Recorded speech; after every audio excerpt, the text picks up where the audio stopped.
Assalamualaikum warahmatullahi wabarakatuh. Alhamdulillah wa syukurillah. Wala haula wala quwwata illa billahil azim. Allahumma shalli ala sayyidina Muhammad wa ala ali sayyidina Muhammad. Yang saya hormati dan yang saya banggakan, panitia pelaksana kegiatan Kompres Internasional yang tergabung di dalam 3 negara, yaitu Indonesia, Malaysia, dan Brunei Darussalam. Terima kasih atas kepercayaan diberikan kepada kami untuk menyampaikan salah satu materi, yaitu inovasi pembelajaran pada masa COVID-19.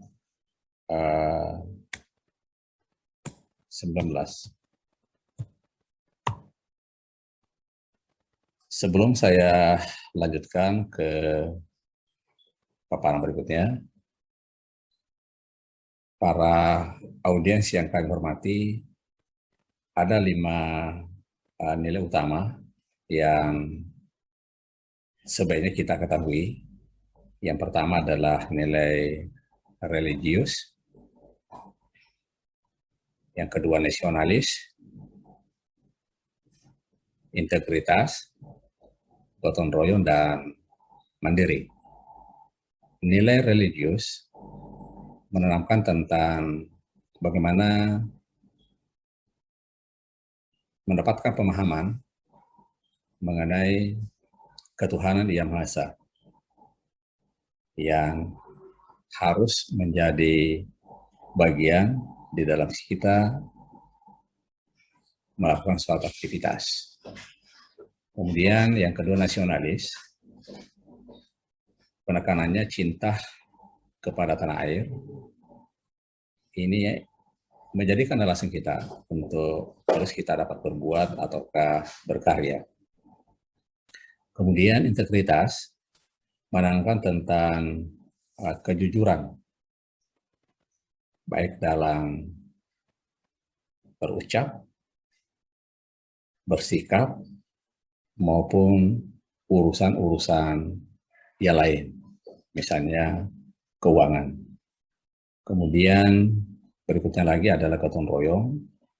Di sini memberikan keyakinan kepada kita bahwa karya besar itu hanya bisa dilakukan kalau dilakukan secara bersama-sama. Dan yang terakhir adalah mandiri. Semua upaya yang kita lakukan yaitu hanya bisa menuju pada kemandirian bangsa.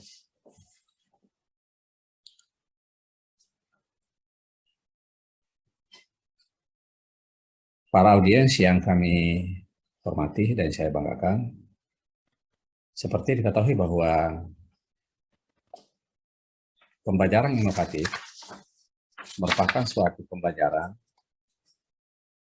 di mana langsung memecahkan permasalahan yang dihadapi oleh peserta didik. Guru sebagai tenaga profesional wajib memiliki kompetensi. Di antaranya pengetahuan, pedagogi, sikap, dan sosial. Salah satu aspek yang akan dibahas di dalam kajian ini yaitu kompetensi pedagogi.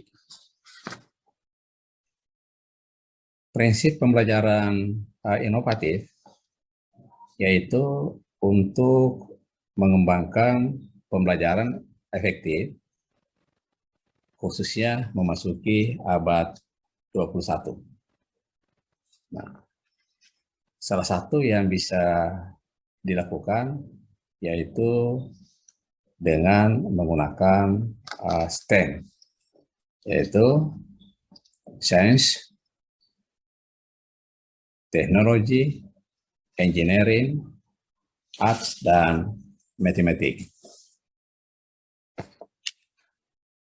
Tugas guru yaitu mendidik, mengajar, membimbing, dan melatih. Tanggung jawab keberhasilan tersebut semuanya berada di pundak guru. Jadi guru lah yang harus memiliki wawasan, pengetahuan, keterampilan, sehingga nantinya arahnya menuju ke suatu pembelajaran yang inovatif, menyenangkan, serta kreatif. Strategi pembelajaran merupakan sebagai suatu upaya yang direncanakan dan digunakan guru untuk mencapai tujuan pembelajaran. Strategi pembelajaran meliputi yang pertama, pendekatan pembelajaran, kemudian model pembelajaran, ketiga, metode pembelajaran, dan selanjutnya perangkat pembelajaran.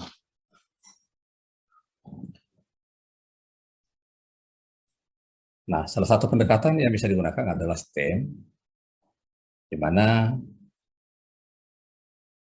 STEM ini merupakan suatu pendekatan pembelajaran interdisipliner yang inovatif, di mana sains atau IPA, teknologi, engineering, arts and mathematics diintegrasikan dengan fokus pada proses pembelajaran, pemecahan masalah dalam kehidupan yang nyata. Merupakan sebagai suatu kerangka kerja untuk mengajar lintas disiplin ilmu dan suatu pendekatan holistik integratif.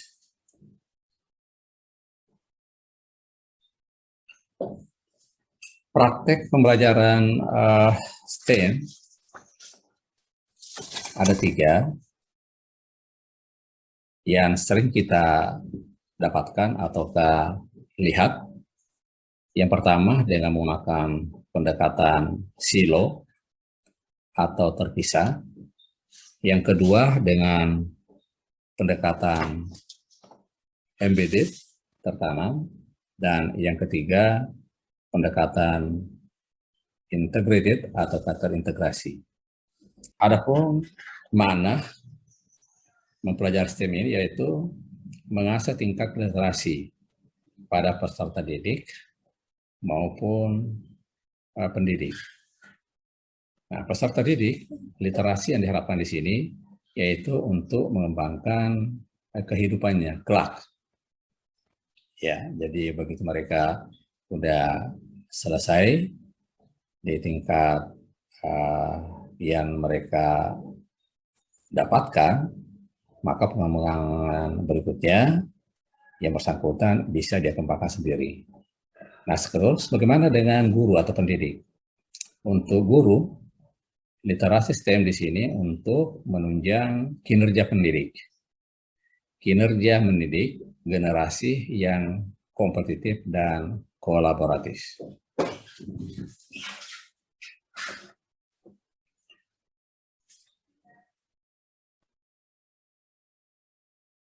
Pendekatan pembelajaran berikutnya adalah neuroscience. Schneider menyatakan bahwa neuroscience yaitu ilmu yang mempelajari tentang sistem saraf otak dan bagaimana otak itu berpikir. Nah, pendapat lain menyatakan bahwa neuroscience mempelajari saraf manusia mulai dari ilmu pengetahuan tentang hubungan saraf otak, perilaku, attitudes, dan kehidupan manusia dalam konteks lingkungan serta yang mempengaruhinya.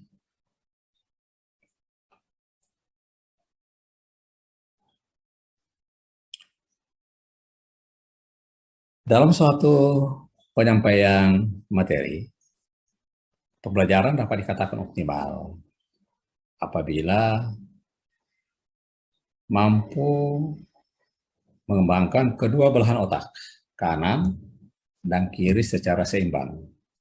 Jadi, kalau hanya kanan saja, itu tidak optimal. Demikian juga kalau kiri saja.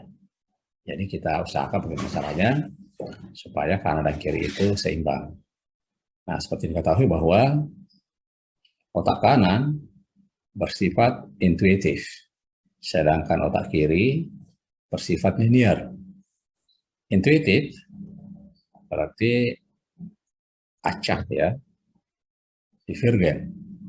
Artinya banyak ya alternatif yang dipikirkan dan tidak teratur. Nah, ini contohnya hal yang dilakukan atau informasi-informasi yang didapatkan berupa gambar, warna, musik ya, atau seni. Nah, itu diserap oleh otak kanan. Sedangkan yang bersifat linear ataukah divergen, misalnya kata-kata, penyerapan kata-kata, bahasa, atau ilmu-ilmu pengetahuan yang lain.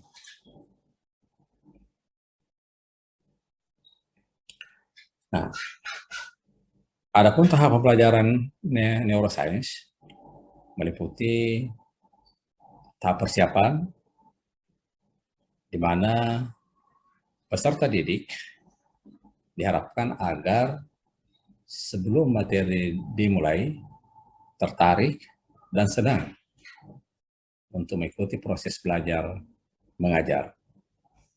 Kemudian yang kedua ada tahap akuisi, di mana di sini dimunculkan tahap koneksi antara neuron-neuron yang saling berkomunikasi antara satu dengan yang lain. Dan yang ketiga yaitu tahap elaborasi, di mana memastikan bahwa apa yang dikuasai peserta didik adalah ilmu yang benar dan akurat. Dan yang keempat adalah tahap formasi memori. Pada tahap ini memastikan bahwa apa yang dipelajari hari ini tetap dapat diingat, tetap dapat diketahui pada hari-hari berikutnya atau yang akan datang. Dan yang terakhir adalah tahap integrasi fungsional. Di sini memperluas atau memperkuat materi pelajaran dengan cara menerapkan berbagai metode-metode yang bervariasi. Itulah kelima tahap yang biasa dilakukan pada pembelajaran neuroscience. Nah, pendekatan berikutnya adalah dengan pembelajaran digital. Pembelajaran digital merupakan suatu aktivitas pembelajaran yang menggunakan internet, baik dalam persiapan, pelaksanaan, penilaian yang dilakukan oleh peserta didik, guru, dan orang tua. Bapak Ibu, para audiens yang saya hormati, pembelajaran daring seperti yang saya katakan tadi di Indonesia dan di berbagai negara kelihatannya bukan lagi sesuatu pembelajaran yang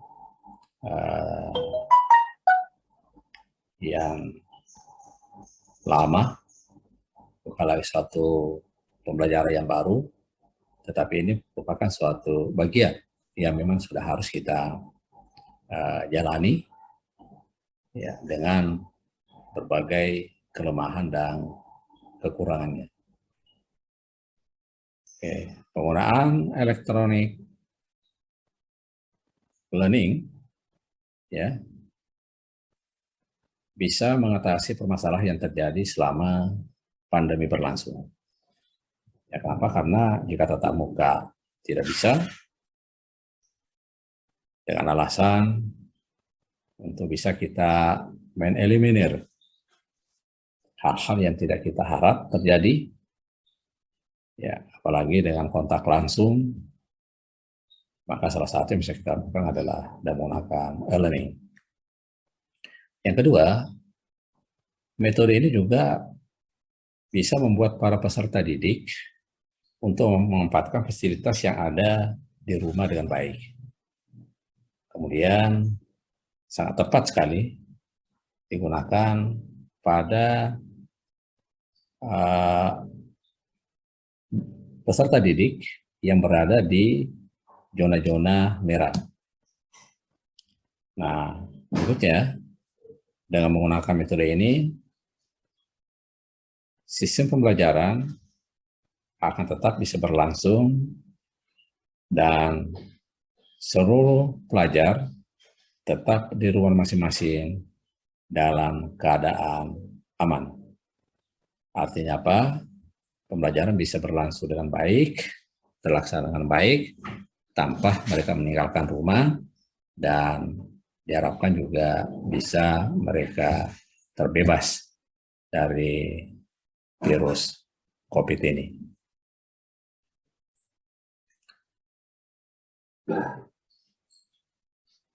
Kegiatan belajar mengajar di masa pandemi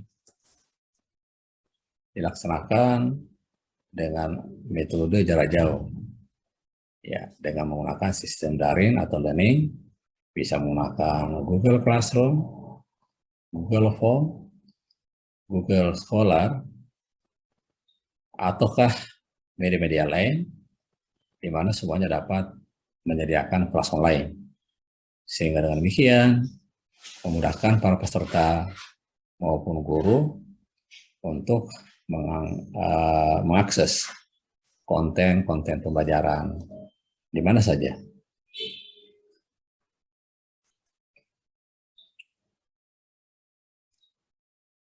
Pembelajaran digital dapat dilakukan dengan memperhatikan beberapa prinsip utama.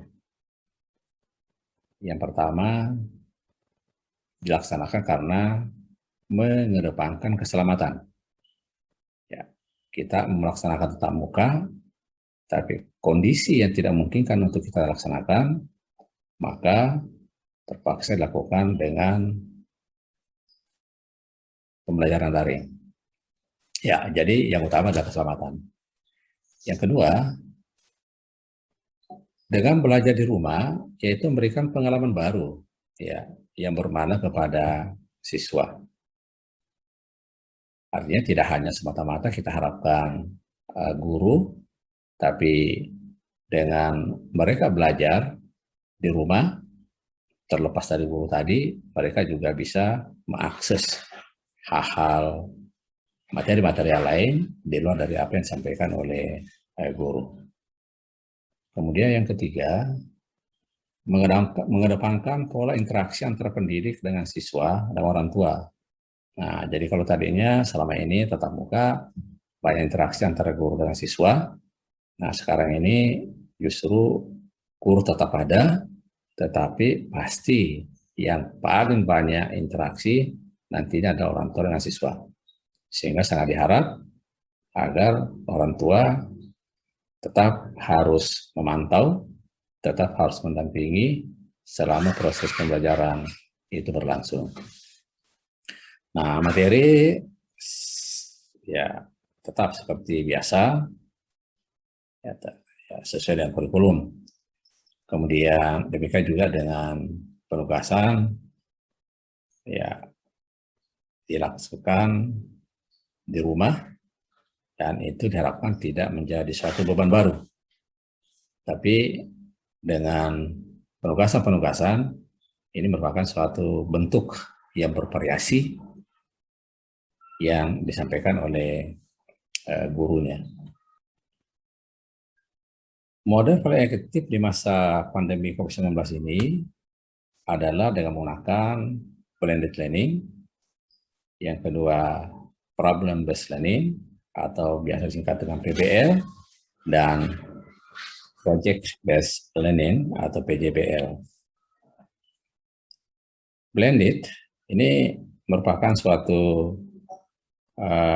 penggunaan yang menggabungkan antara sistem daring dengan sistem non-daring. Daring berarti dalam jaringan, sedangkan non-daring berarti di luar jaringan. Ya, jadi di sini antara menggunakan digital dan juga tatap muka, blended. Nah, blended learning juga merupakan suatu metode yang cukup efektif untuk meningkatkan kemampuan kognitif peserta didik. Nah, karena sekarang kita tahu bahwa pandemi COVID ini 19 kapan berakhir nggak kita tahu sama sekali, sehingga metode ini ya atau pendekatan ini bisa dijadikan opsi untuk digunakan di dalam proses belajar mengajar. Jika ya tempat berada di zona merah, maka lebih tepat kalau kita menggunakan sistem digital. Tetapi jika warna hijau, maka bisa kita lakukan tatap muka. Nah, ini yang disebut dengan blended. Nah, untuk problem based learning merupakan model pembelajaran yang menantang peserta didik. Ya, bagaimana belajar, bagaimana bekerja secara kelompok, dan mencari solusi-solusi dari permasalahan-permasalahan yang dihadapi oleh siswa. Nah, langkah pembelajaran berbasis masalah atau proyek yaitu sangat berkaitan dengan pembelajaran STEM, Science, Technology, Engineering, Art, and Mathematics. Ya. Proses penerapan PBL itu dapat dilakukan melalui 5 tahap. Yang pertama yaitu dengan orientasi peserta didik pada masalah. Jadi masalah bukan muncul dari guru, tapi masalahnya muncul dari siswa. Setelah itu menorganisasikan peserta didik ya supaya ada kelompok-kelompok, dan berikutnya barulah bisa dibimbing apakah secara individu atau secara kelompok. Setelah itu dia akan sampaikan hasilnya, apa yang telah mereka lakukan dari permasalahan yang mereka hadapi, ya, secara individu, secara kelompok tadi. Dan yang terakhir, barulah mereka menganalisis dan mengevaluasi proses pemecahan masalah yang mereka jalankan. Nah, jika hal ini dilakukan atau dilaksanakan, maka perwujudan pelaksanaan pembelajaran STEM dengan model PBL itu sangat-sangat terbantu, khususnya kepada peserta didik. Nah, Johnson 2007 memberikan contoh pelaksanaan problem-based learning, yaitu yang pertama, membimbing siswa terhadap masalah-masalah otentik atau masalah-masalah yang real yang dihadapi di sekolah atau di luar sekolah. Yang kedua, membimbing siswa untuk mengidentifikasi dan solusi. Jadi masalah cukup banyak, tetapi tugas guru di sini tetap meyakinkan bahwa di antara sekian masalah yang ada, mana yang akan disikapi dan nantinya akan segera dicarikan solusinya. Nah, selain itu juga guru diharapkan tetap membimbing siswa di dalam penerapan menyelesaikan masalah. Kemudian guru tetap membimbing siswa juga di dalam menyediakan hasil atau laporan, serta pembimbingan selanjutnya menganalisis dan mengevaluasi proses pemecahan masalah yang dihadapi oleh siswa. Oke. Project-based learning, tujuan utamanya yaitu memberikan latihan kepada peserta didik untuk bisa berkolaborasi, gotong royong, dan empati dengan sesama. Ya, karena ini ujungnya adalah proyek, ya. Jadi ada sesuatu kegiatan yang dilakukan secara bersama-sama, di mana itu tidak bisa kalau hanya dilakukan sendiri. Sehingga dengan adanya kerjasama, maka pasti muncul empati yang nantinya akan saling menguatkan dan memberikan kesan tersendiri yang sangat positif kepada anak didik atau peserta didik. Kemudian berikutnya, PJBL ini sangat efektif diterapkan pada peserta didik, di mana ada kelompok kecil ya, dengan mengerjakan proyek atau eksperimen. Nah, ini sebetulnya di masa COVID sekarang ini sangat tepat ya dilaksanakan, khususnya pada daerah-daerah ataukah zona yang tidak lagi merah, tetapi sudah mengarah ke kuning ataukah ke hijau.